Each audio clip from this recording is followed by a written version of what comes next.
Identify the policy. 2024 DNC Bulletin, published August 21st, 2024 by Zachary Newell. No matter how much we might complain, apparently they're just determined to stage the 2024 American presidential election. So let's take another look at what's happening in the latest episode of today's most watched reality show. This week, the drama changed scenes to Chicago for the still ongoing 2024 Democratic National Convention and the public coronation of Vice President Kamala Harris as the party's nominee, following President Biden's decision to withdraw from the race due to health and cognitive concerns. While Biden endorsed Harris, some commentators suggested then that his withdrawal and endorsement may have been forced, as the current president has since, more or less, confirmed, and speculated about Harris being positioned by the Democratic establishment. Of course, despite her prior unpopularity and lack of primary victories during her 2020 campaign, with such a poor showing that she quit in 2019, the Democratic Party went on to hold a virtual roll call that named her the nominee on August 6th, so the convention is little more than a formality. Some might say that Harris treats her policies the same way. Little more than a week ago, the 2020 presidential candidate and current vice president was cautiously rolling out her policy platform, attempting to navigate the legacy of her past positions while addressing vulnerabilities from her 2020 campaign, eventually adopting some ideas from her rival, Donald Trump, such as ending federal taxation on tipped earnings. Harris reportedly began shifting away from her more liberal stances, focusing on pragmatic, centrist policies aimed at building consensus.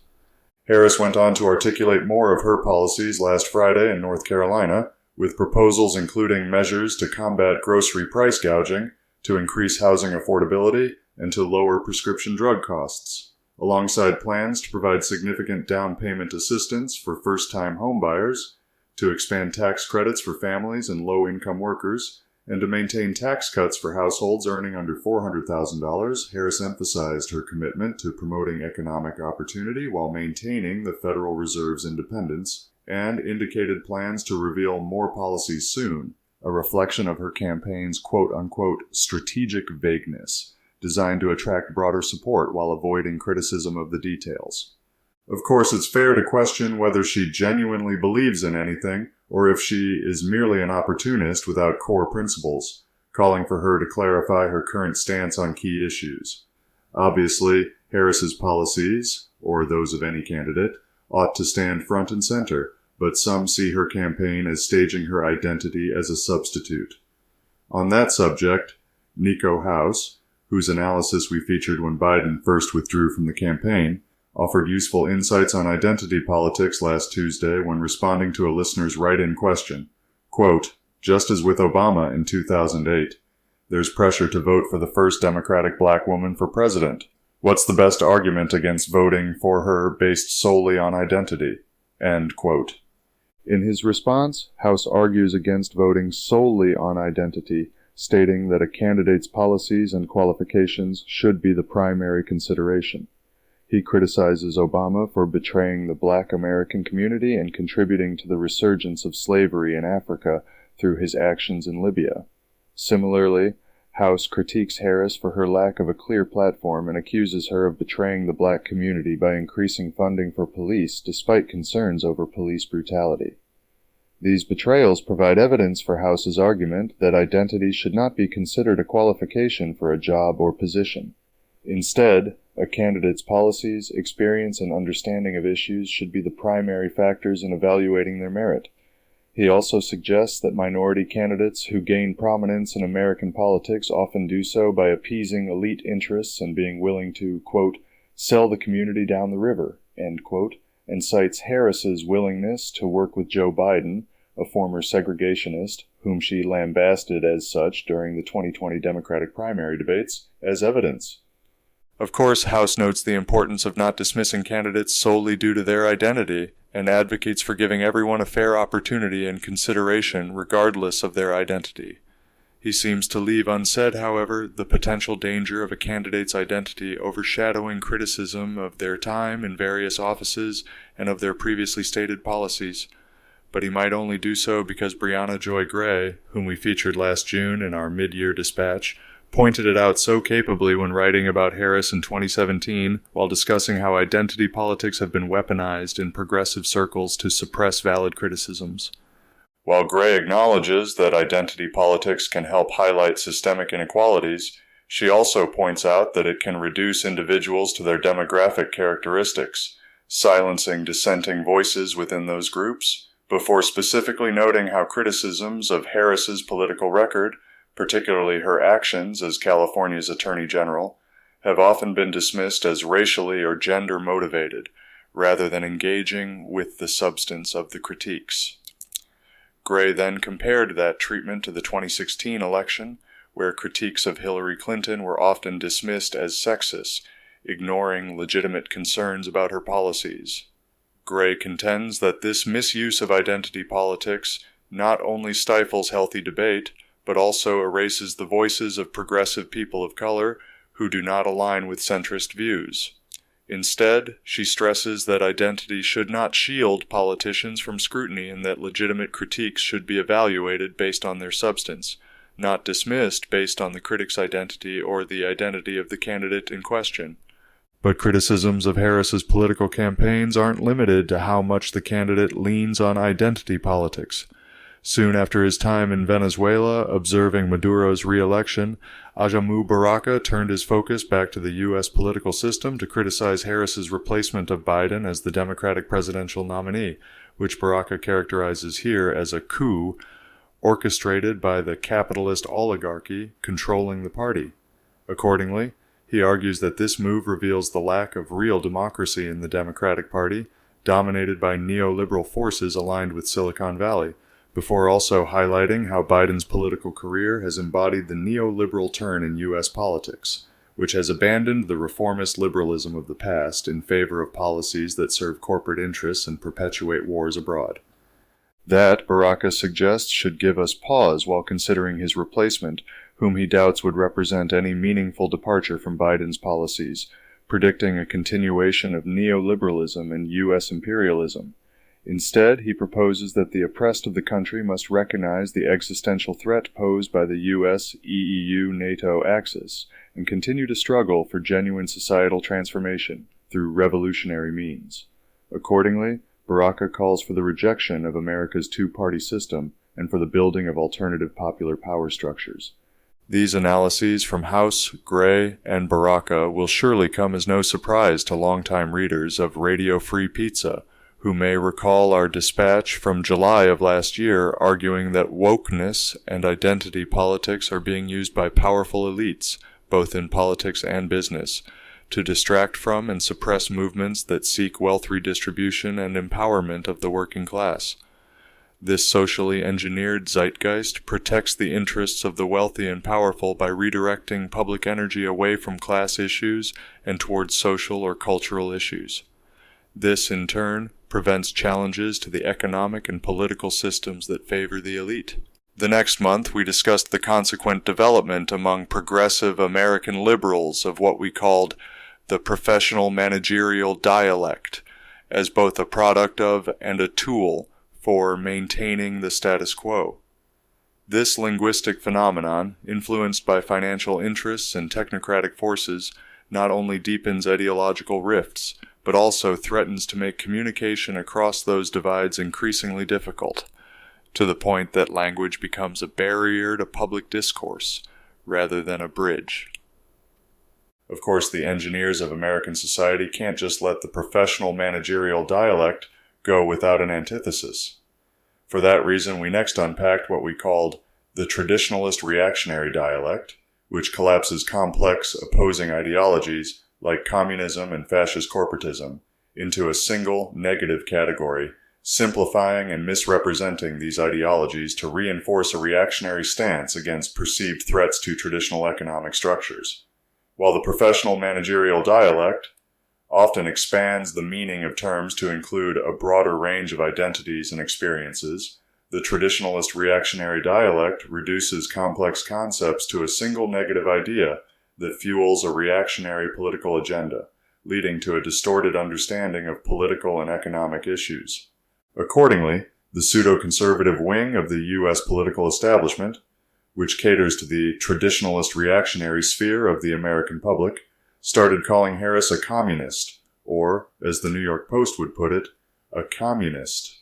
The tabloid reported that Harris's $1.7 trillion economic plan attracted immediate criticism from economists and Trump supporters, who labeled the plan fiscally reckless and warned that such government spending could exacerbate inflation and increase the national debt. Obviously, that's a huge stretch from the traditionalist reactionary sphere. If price controls are communist, then, as Newsweek reminds us, so was Nixon, whose Executive Order 11615 mandated a 90-day freeze on wages and prices to counter inflation, the first time the U.S. government imposed wage and price controls since World War II. In addition, Harris's aforementioned commitment to maintaining the independence of the Federal Reserve is one of the least communist policies that anyone could propose. Furthermore, it's hard to imagine that Harris's economic advisors would design a communist platform, now that we know she has chosen Brian Dees and Mike Pyle, both formerly of BlackRock, as Sabrina Sabby-Sabs Salvati of Revolutionary Blackout Network reported last week. Salvati naturally expresses her concerns that this connection to BlackRock may influence Harris's policies to favor corporate interests over the needs of the working class and marginalized communities. Knowing that the Democratic Party has for decades neglected the working poor, Salvati suggests that Harris's policies may continue this trend, while criticizing the party more broadly for prioritizing the interests of Wall Street and the military-industrial complex. After touching on black celebrities and media personalities insulting the intelligence of black men who do not want to vote for Harris, trying to shame black men for thinking for themselves and forming their own opinions rather than blindly supporting her based on her identity, Salvati goes on to feature Dr. Umar Johnson, who questions Harris's commitment to uplifting the black community economically and argues that political candidates often engage in superficial gestures, such as hosting cookouts or featuring entertainers, rather than addressing the substantive economic issues facing black communities. So, yes, it's hard to imagine that former BlackRock executives would supply Harris with any communist economic policies. But what do communists think about Harris, since they surely wouldn't acknowledge Nixon as one of their own? For insight on that, we can turn once again to Caleb Maupin, who appeared earlier this month on George Galloway's Mother of All Talk Shows to discuss his 2020 book Kamala Harris and the Future of America, and the controversy surrounding its removal and subsequent reinstatement on Amazon. Maupin and Galloway's discussion begins by connecting the book's removal to a broader pattern of censorship and manipulation by tech giants like Amazon, Google, and Twitter. As their conversation continues, Maupin delves into Harris's background, later mentioning her Marxist father, who denounced her 2020 campaign, along with her niece's involvement with George Soros's NGOs in India, and her ties to the U.S.'s color revolution apparatus for foreign regime change, alleging her to have been groomed by the same forces responsible for internationally destabilizing actions undertaken during the Obama administration's first term. He also discusses Harris's prosecutorial record, accusing her of mass incarceration, covering up scandals, and prioritizing cheap prison labor over justice. All quite contrary, of course, to her latter-day support for organizations like the Minnesota Freedom Fund. After doing so, had become politically convenient. Speaking of Minnesota, I suppose it's worth mentioning that at the start of this month, Harris selected Governor Tim Walz as her running mate, who presided over the destruction of my hometown in 2020. Maybe now he'll preside over a nationwide collapse, probably in the name of private equity. Opening up further insights into how the professional managerial sphere represents a co-opting of progressive liberals' instincts, Galloway raises the claim by Dr. Phyllis Bennis that Harris would be tougher on Netanyahu and more sympathetic to Palestinians than Biden or Trump. Of course, Maupin dismisses this, pointing out that Harris has consistently sided with Israel and ignored Palestinian activists, and suggests that the Democrats are trying to appeal to Muslim voters by portraying Harris as more sympathetic to their causes. But he believes this is a facade, much, it seems to me, like her supposed defense of 2020's anti-racist protesters. Overall, Maupin argues that a Harris presidency would be dangerous for the world due to her ties, the aforementioned regime change apparatus of the American deep state. Given Harris's chameleon tendencies, that is to say, given her career-long failure to genuinely represent the interests of minority communities as a prosecutor before pivoting to identity politics during her 2020 campaign, alongside attempts from the liberal wing of mainstream legacy media to drum up support for her through identity politics, for whom criticism of Harris represents misogynoir, misogyny against black women in particular, a Harris presidency would likely be dangerous domestically too, generating further civil unrest between the professional managerial and traditionalist reactionary spheres of American public discourse. In the ongoing spectacle of American politics, the 2024 presidential election is shaping up to be yet another chapter in the nation's complex dance between identity politics, economic policy, and the ever-persistent influence of elite interests. The discourse surrounding Harris's candidacy underscores the deepening divides in American society, where identity and policy are frequently wielded as tools of manipulation by both the political establishment and its critics. Meanwhile, commentators like House, Gray, Baraka, Salvati, and others remind us of the dangers of allowing identity to overshadow substance. As Harris's campaign unfolds, it will be crucial for voters to critically assess not what she represents symbolically, but rather the concrete actions she proposes and the broader implications of her leadership for both the U.S. and the world. As we move closer to the 2024 election, we here at Radio Free Pizza predict that the discourse surrounding the Harris campaign will reveal a great deal about the current state and future direction of American democracy. Accordingly, keep tuning in to stay abreast of its trajectory and to remain ahead of the curve.